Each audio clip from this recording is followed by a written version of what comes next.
Well, when Rotary was formed years and years back, it was a foresight about doing business.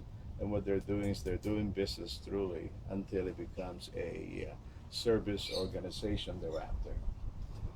So pretty much a crap talk is some kind of a talk that will introduce a member to all the members, that as if you'll feel like it that you know that member by knowing what he likes to do, what about his family, where he's from, what he's been done in the past, and so forth. What kind of business is he doing? Although it shouldn't be pressed on what the business is and no selling. You know. Okay, let me start out with this. I was a former JC when I was in college. I was former JC, very active on it in Marikina when I migrated to the Philippines in 1972. I first enrolled at De La Salle University. Migrated from where, China? From New York, from the States. When I came in there, I speak Tagalog a little bit here and there, but not as good or what. But then from there on, I enrolled at La Salle. It was the first year, Manila? Manila on town. That was the time, 1972 was the time that they accepted ladies in campus. It becomes a co-ed. And becomes co-ed, of course, this beautiful lady beside me, keep on talking to her, trying to book myself for a date that evening. All of a sudden, boom, I've got me a lot of chalk on my chest. I was thrown Because you are a US an eraser citizen. by my professor. US citizen. In the States, you don't do that. You do that, you get in too much trouble, although you're an authority, a professor or something. So I punched the professor, I was kicked out of school. I went to Mindanao, went to Malay to go That's a to more Islamic. I forgot the name, Mountain View College. Mountain View College. I went to Mountain View after I got kicked out of LaSalle. After a semester learning how to drive or ride horses in Mountain View with no bridle, with no saddle, I've learned how to ride a horse with nothing, just holding on to its hair. Uh, 6 months after I go back there, people, maybe I can go back to This is Manila. a true story. Yeah, This is true story. Yeah, it's a true story. That's a crack. Yeah. See, that's the reason why, it's called crap talk, because you wanted everybody to understand where you're coming from, and then you become good friends. That's what it's all about.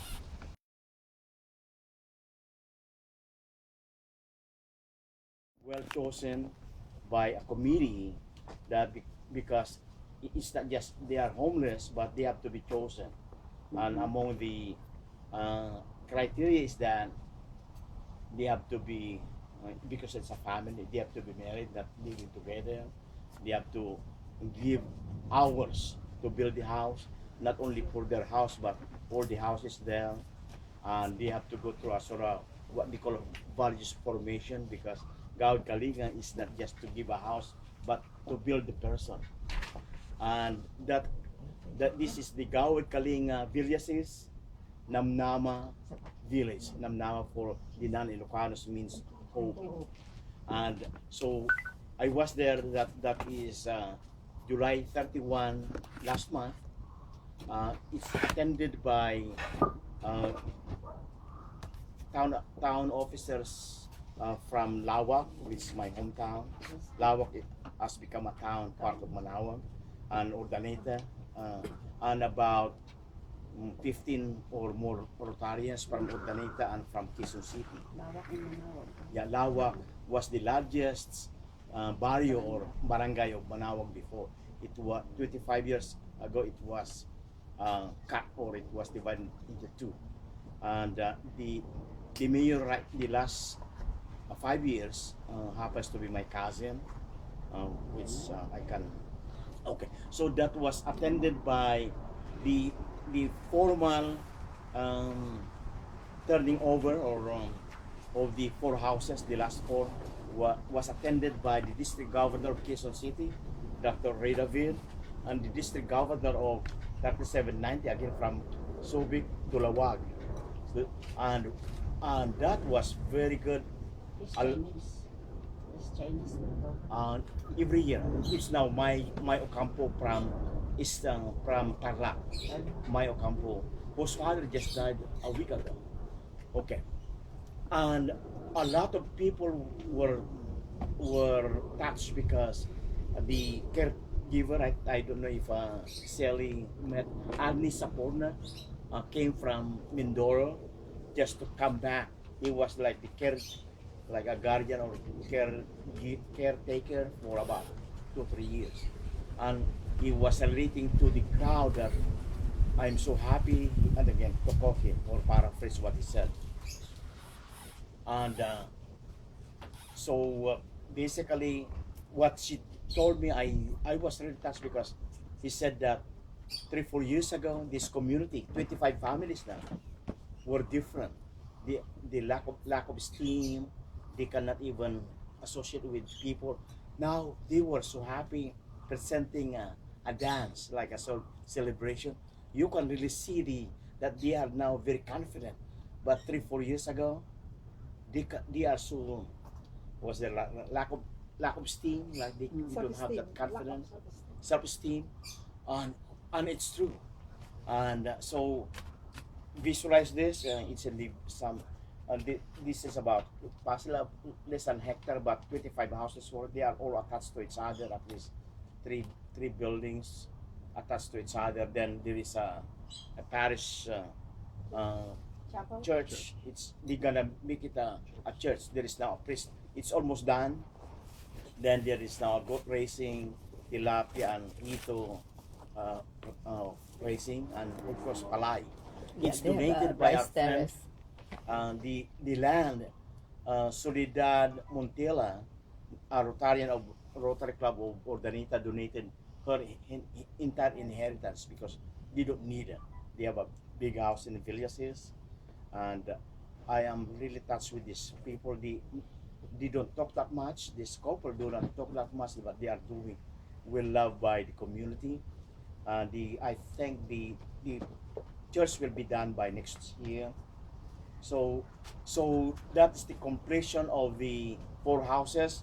And by the way, 3 of the houses are donated by our friends from the Pangasinan Brotherhood Association, which happens to be our member here, is the executive vice president. So now it's not just a Rotary Club, but other organizations helping us. So that's the July 31. Fast forward, um, the following, okay, let me back. After that, I also was instrumental of bringing them to the Enchanted Farms in Angat, Bulacan. Enchanted Farm is another big project of Gawad Kalinga. It used to be about 3 4 hectares. Now it's about 35 hectares because a lot of big companies are now supporting it. When I was there, when that was July, August the 5th, I think, after the Villas' turnover, I was able to, or I spearheaded about 36 people from Villas and Lawak, Pangasinan, what we call Lakbay Araw. Basically, a field day trip tour the Enchanted Farm. Mr. Tony Miloto was there, and a lot of interns. This Enchanted Farm, I suggest that you visit them if you are going home. It's really an incubation of a lot of agri businesses. For instance, Cottage industries. yeah. For instance, now there is like a etic racing. Then they lay eggs. For the balut.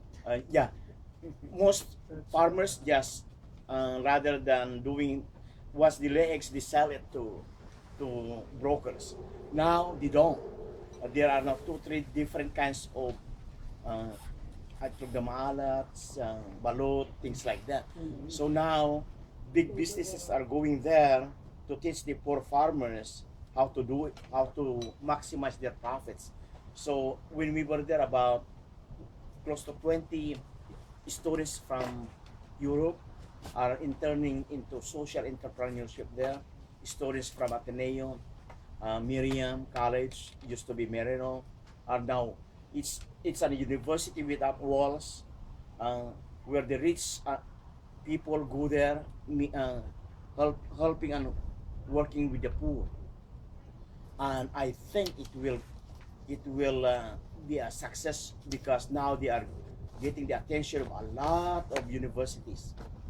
Every day there are buses going there. As a matter of when we were there, there is a bus from I think LaSalle. So they go there to see what's going on in the province. And one thing that Mr. Miloto challenged everybody in the audience is that, hey, let's the poor should not be a hindrance to progress. They have all the talent, they have all the resources, but untapped. So now, the biggest, like almost like the SM of Malaysia, happens to be there when we were there, donated 20 million pesos to basically for other kinds of businesses Donated to Gawad Kalinga. Kalinga. For Enchanted Farm. So my friends, so when Mr. Miloto was speaking, he challenged the Pangasinan group. Hey, this is the first one in Luzon. We are doing one in Bacolod, where I came from, he said. So the second Enchanted Farm type would be in Bacolod, Negros Occidental. And our mayor accepted the challenge. So God willing, after the house is built in Lawak, it will be another Enchanted Farm in Pangasinan too. Okay. So that's the second event that I did. The third one, which is really touching for me, having been born in Lawak, is the grand opening or groundbreaking of the uh, second or JK Lawak Namnama or Hope Village number 2. So we basically completed the villages 2 weeks after we are grand opening the Lawak. The really I was really surprised that they did. I thought it's just little clips. Hey, we would like to do that before you leave, and that was done 2 days before I left. Monday, basically less than 2 weeks ago, the grand opening, and who are there? He invited his friend, Congresswoman Kimi Kuhanko, was so touched because she heard about Gawad Kalinga in other towns, other places. Now she's there to be a sort of a guest. So she pledged to donate at least one house. So now they are now doing the okay. All the town officers were there in their uniform, and possibly another 200 people in the community. So that now I was telling Relia yesterday that now the challenge is upon not only upon me but upon all of us, because I really believe that it will be a reality, because there are now the first house will be donated by the town Lawak, and the Congresswoman Peter Montelia, our new member, is donating another one, and our District 3790, and another business. So right now with five uh, five that generated there, and Eddie Pangasinan Ferrer, Brotherhood, I think. she says at least 5 or 6 from the bridges that have been given, but villages has been closed. So we will be God willing, we will be the beneficiary of that. So right now we possibly have about 12 pledge, and the goal right now is to finish it by the end of June, because they can do it in about 3 months with money. So that's really very exciting. With that, there would be a multi-purpose hall for training, things like that. But I'm glad that the Lawak government is 110% supportive, and so it's really exciting. So I think there is another one later on about other things, but I saw it in the agenda. So my friends, pray with us, pray with this project because I felt it was God given. Why? We didn't know about this project 3 4 months ago.